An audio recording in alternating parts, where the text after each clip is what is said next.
Na aula de hoje nós vamos estudar o movimento dos projéteis. É um movimento que acontece todos os dias em todos os lugares, pois trata-se do movimento dos objetos na superfície terrestre. É claro que nós estamos falando, quando nos referimos a esse tipo de movimento, a movimentos tais que o objeto não se desloque muito acima da superfície terrestre. Porquanto, se ele se movimentar de tal forma a se afastar muito, as aproximações que nós fazemos em relação a uma força constante, não são válidas. E, consequentemente, esse movimento é restrito a pequenas altitudes. Considere-se aí, para efeito de referência, 10 quilômetros acima da superfície terrestre. Muito bem. Para a gente ilustrar do que nós estamos falando, eu tenho aqui uma figura, um exemplo bem característico desse tipo de movimento. No beisebol, nós temos aqui um batedor que, num determinado momento, atinge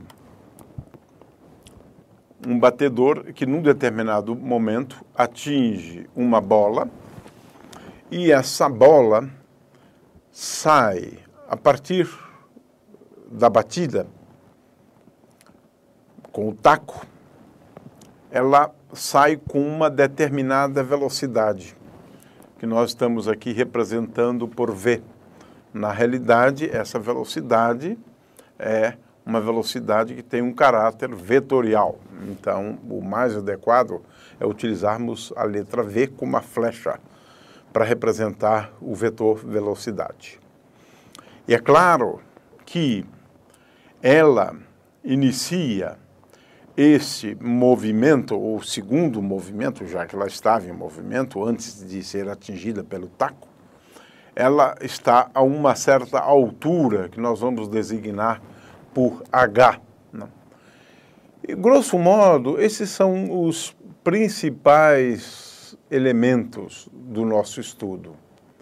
Um objeto é lançado, é atirado a partir de uma certa altura da superfície terrestre, e ele inicia o movimento com uma certa velocidade.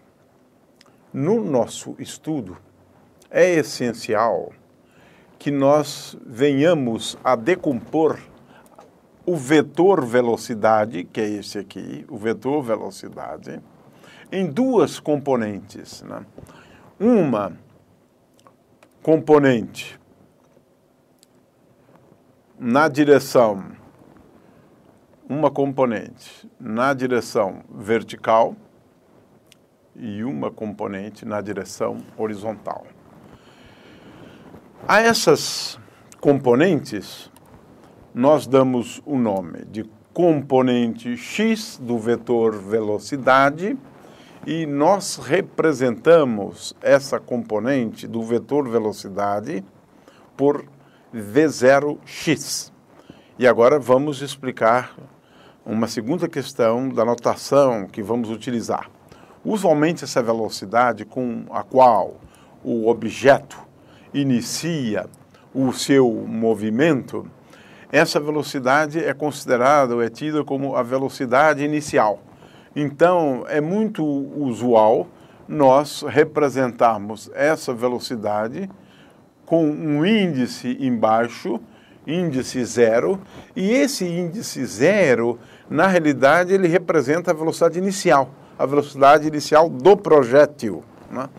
Poderíamos dizer que essa velocidade, portanto, é a velocidade do projétil no instante de tempo t igual a zero. E nós adotamos, muitas vezes, o instante no qual esse projétil inicia o movimento como sendo um instante inicial. Para esse instante inicial, nós podemos utilizar o tempo t como sendo igual a zero. O instante inicial, t igual a zero. Contamos o tempo a partir desse instante. No fundo é isso. Muitas vezes, no entanto, utilizamos também t0 para esse tempo inicial. T é igual a t0. Então, essa é uma outra alternativa. O fato é que v0 é o vetor velocidade do instante inicial e ele tem duas componentes, v0x e v0y.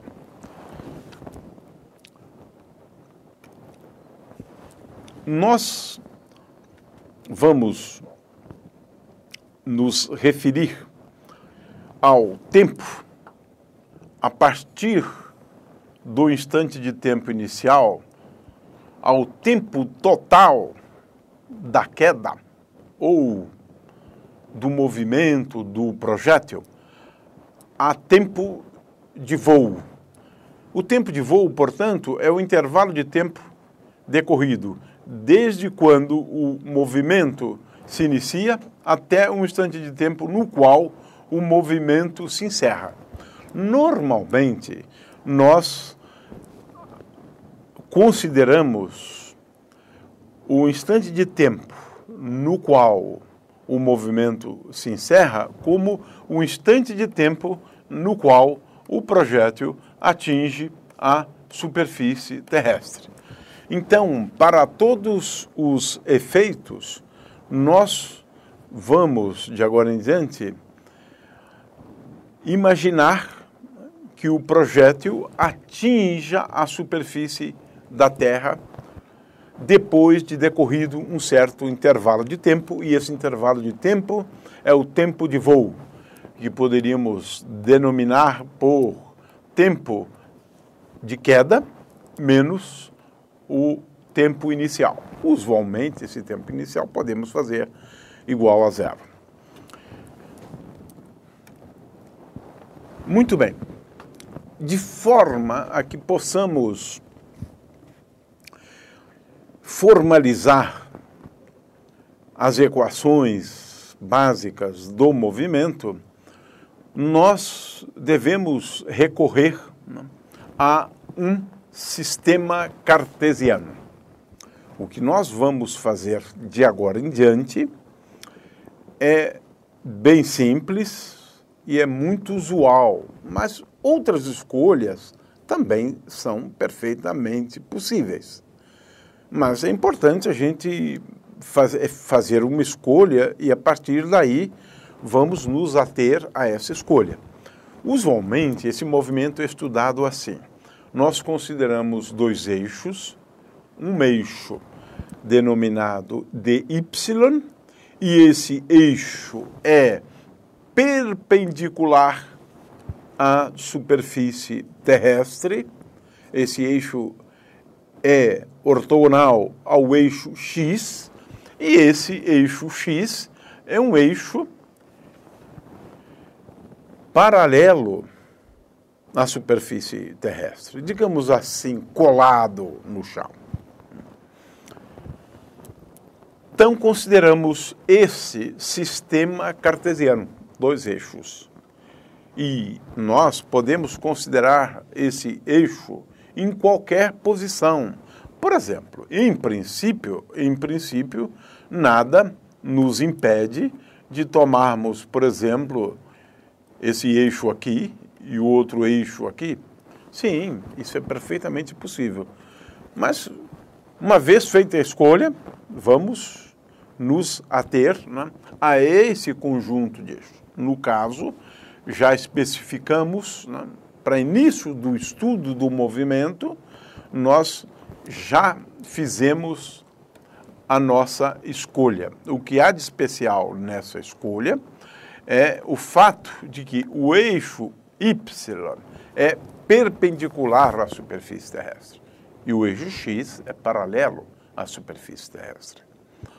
Ora, feito essa escolha, nós podemos escrever a força vetorialmente igual a menos m vezes g. G é a aceleração da gravidade na superfície terrestre, e se considerarmos altitudes não muito grandes, essa aceleração da gravidade é constante. É por isso que eu disse no início que se trata de uma aproximação, né, que nós faremos, né? Muito bem. Então, vamos considerar o caso em que a aceleração da gravidade na superfície terrestre seja constante e a força pode ser escrita dessa forma, onde agora I é J é um versor, né? Esse é o versor J, e o versor I é um versor perpendicular a ele, né? Então, nós vamos considerar o caso do versor J como sendo esse e o versor I como sendo este aqui.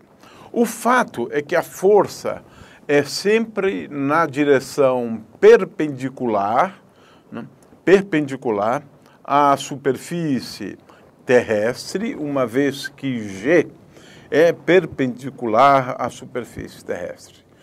A aceleração da gravidade, ela sempre aponta para o centro da Terra. Isso nos permite escrever essa expressão simples para a força. Ou seja, a força só tem a componente y, portanto. Fy é igual a menos m vezes g. E esse sinal menos se refere a essa particular escolha, onde o eixo y está apontado para cima.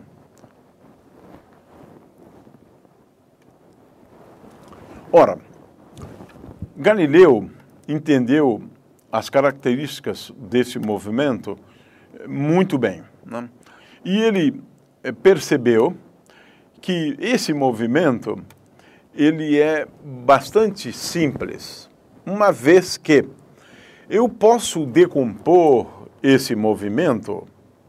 Então, vamos retomar aqui, né, o nosso sistema de eixos, de forma que aqui eu tenho o eixo y, e aqui eu tenho o eixo x, né?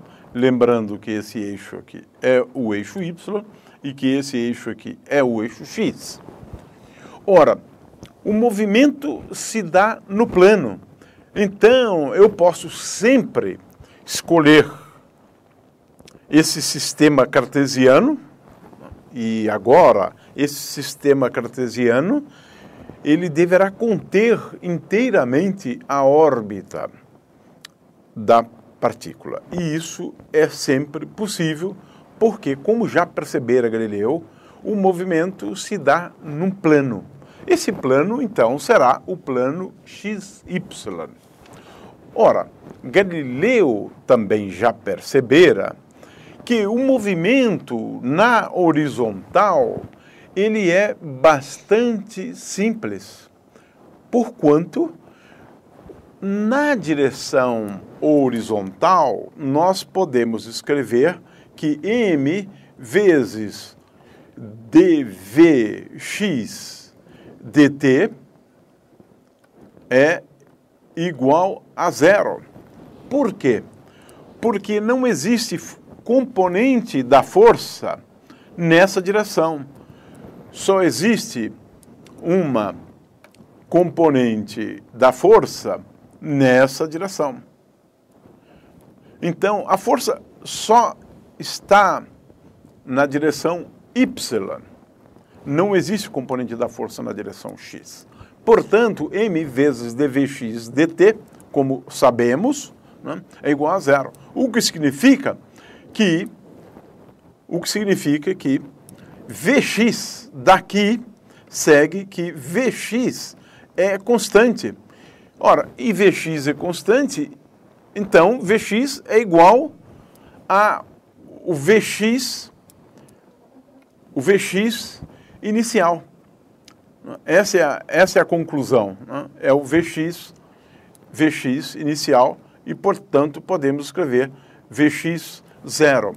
Ora, esse Vx zero pode ser escrito como sendo igual a V0, pode ser escrito como sendo V0 vezes o cosseno do ângulo θ. Esse ângulo θ é conhecido como ângulo de tiro. θ é, portanto, esse ângulo. É o ângulo de tiro. É o ângulo que a velocidade do projétil adquire, e o ângulo θ é o ângulo formado pela velocidade com o eixo horizontal. Portanto, esse ângulo é o ângulo θ, conhecido como ângulo de tiro. Muito bem. Ora, consequentemente, eu tenho um movimento uniforme na horizontal. E isso significa dizer que eu vou poder escrever que x é igual a x índice zero, onde x índice zero é a coordenada x quando do instante inicial, mais V0 vezes cosseno de θ vezes t.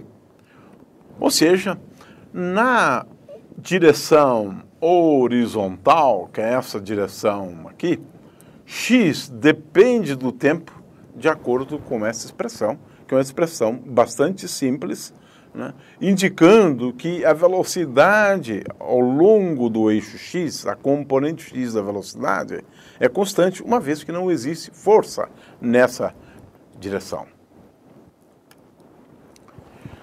O movimento na vertical, por outro lado, nós acabamos de dizer que a componente x da força é igual a menos mg, portanto, a equação de Newton nos leva à conclusão que m vezes dvy dt é igual a fy, e isso é igual a menos m vezes g. Eu cancelo esses m's aqui e obtenho que dvy dt é igual a menos g. Ora, a solução dessa equação é bastante simples, é esta aqui. Vy, a velocidade, depende, né, do tempo de uma forma simples. Ou seja, um movimento na direção vertical é um movimento uniformemente acelerado. E isso Galileu já percebera. É um movimento com aceleração constante, uma vez que a aceleração da gravidade é constante. Essa é a hipótese que fizemos no início do estudo do movimento dos projéteis.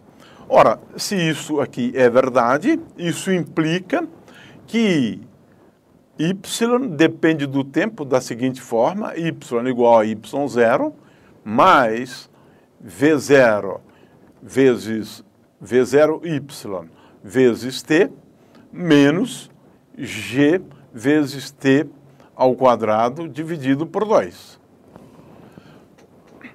Ora, é claro que é fácil verificar a partir dessa equação ou dessa expressão que, se eu derivá-la com respeito ao tempo, eu vou obter essa expressão aqui.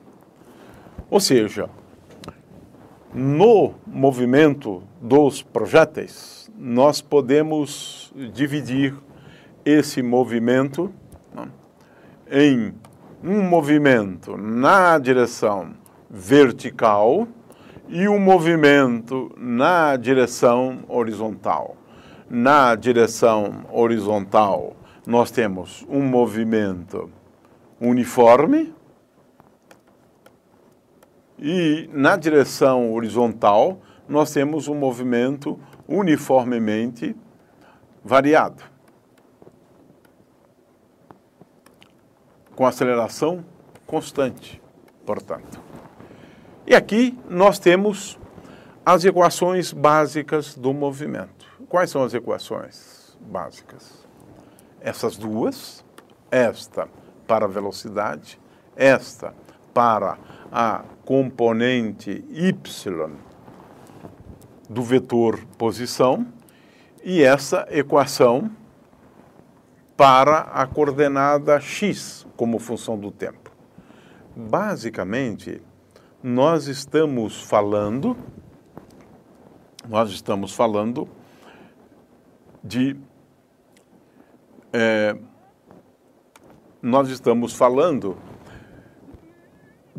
dois movimentos.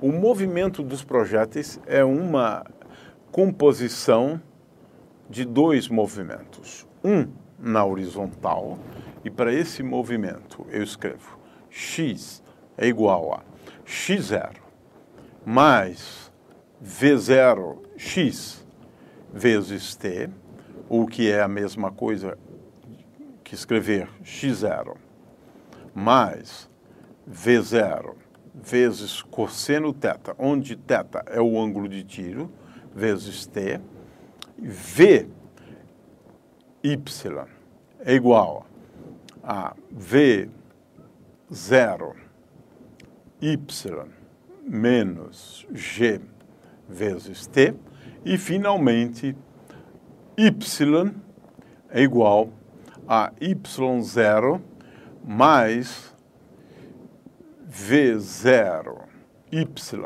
vezes t menos g sobre 2 vezes t ao quadrado. É claro que eu posso aqui escrever em termos do ângulo de tiro e escrever v0 vezes seno θ menos g vezes t, e aqui eu posso escrever como sendo igual a y0 mais v0 vezes seno θ vezes t menos g vezes t ao quadrado, e tudo isso dividido por meio. Muito bem, essas são as expressões básicas. Tudo que o aluno tem que fazer é entender esses elementos que comparecem nessas equações. Então, vamos discuti-los. Em primeiro lugar, quem é x0 e quem é y0? Muito bem. Então, para a gente entender esses elementos que comparecem nessas equações, vamos, primeiramente, considerar o nosso sistema de eixos aqui, né? Um eixo y e um eixo x. Né? x0 e y0 corresponde às coordenadas da partícula, do projétil, no instante de tempo t igual a 0. Então, x0 é essa coordenada, y0 é essa coordenada.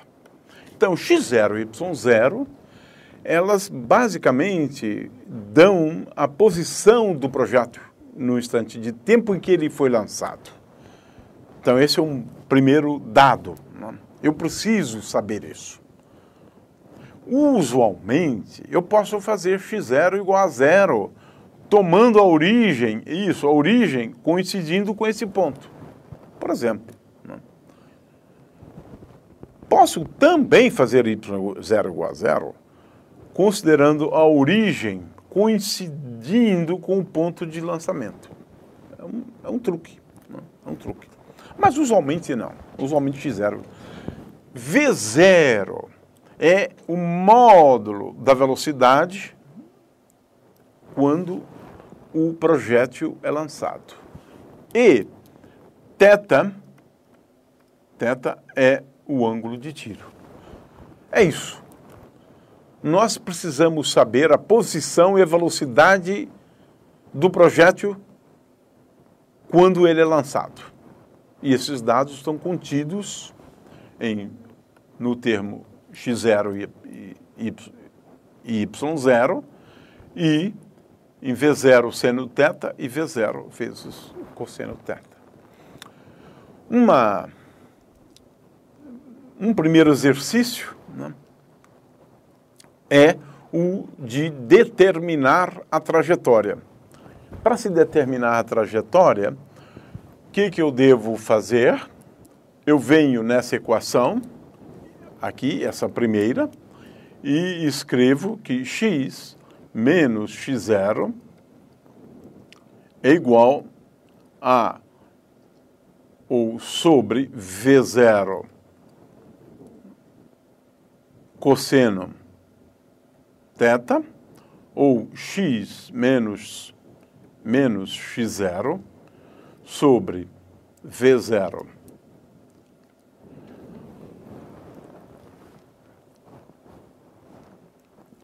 Você não está acompanhando essa porcaria que deu um problema, você nem está olhando o negócio aí. Você tem que prestar atenção aí, tá certo? Isso não vai dar certo. O senhor está nervoso. O senhor continue. Bom, então eu tenho x menos x0 dividido por V0 vezes cosseno θ, que é a mesma coisa que dividir por V0x. Né? E isso, dessa equação, é igual a t. Então, eu posso pegar t dado por essa expressão e substituir nessa equação. Quando eu substituir nessa equação, eu vou obter uma expressão para y como função de x. E aqui está o resultado.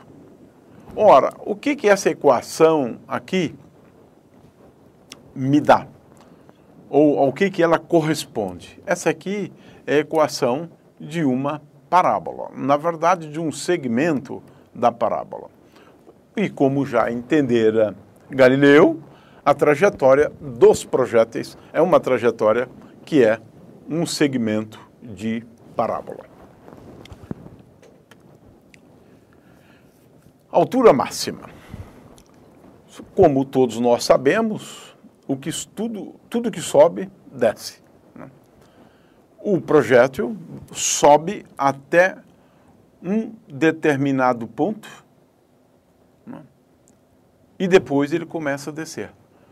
Ora, quando ele sobe e começa a descer, o que acontece? O que é importante entender isso? A altura máxima é atingida quando a componente da velocidade na direção y, como função do tempo, é claro, quando ela atingir um valor que é igual a zero. É como se ela parasse no ar. Ela só não para porque ela tem ainda um movimento na horizontal, mas se eu lançar verticalmente, ela para naquele instante de tempo.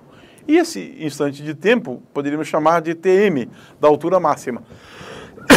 Então, esse tempo associado à altura máxima, ele é dado por essa expressão, uma vez que o que nós estamos aqui igualando a zero é V0 y menos gt igual a zero, gtm. Ora, daqui a gente tira que, dessa expressão, nós tiramos que Tm é igual a V0 y, né? Então, Tm é igual a V0 y dividido por G. Então, encontramos o tempo decorrido até ele atingir a altura máxima. Ora, como é que eu acho a posição x e y do projeto? Considero esse instante de tempo, e eu devo substituí-lo nas equações para x e para y. As expressões estão na apostila. Tempo de queda. Como é que eu determino o tempo de queda? Aqui, a coisa também é simples. O que significa tempo de queda? É quando o objeto atinge o solo. Ora, ele atinge o solo quando y for igual a zero. Ou seja, eu devo encontrar as raízes dessa equação, ou desse polinômio do segundo grau. E nós vamos encontrar, em princípio, duas raízes, mas apenas uma delas é aquela que é fisicamente aceitável. A resposta está na apostila, mas, de qualquer maneira, nós devemos determinar a solução dessa equação, né? As raízes de um polinômio de segundo grau, e nós já sabemos como determiná-las. O projétil atinge uma máxima distância ao longo do eixo X. A essa distância nós chamamos de alcance.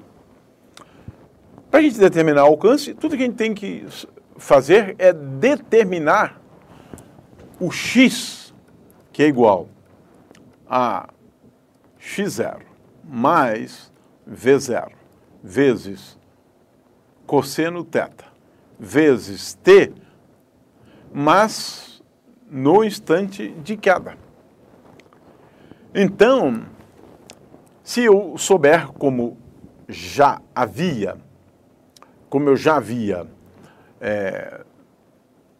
explicado como determinar o instante de queda, que é o instante para o qual o y de tempo de queda, porque eu estou tomando t0 igual a zero, é igual a zero.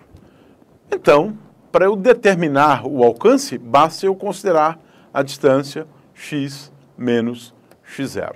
E isso me determina o alcance.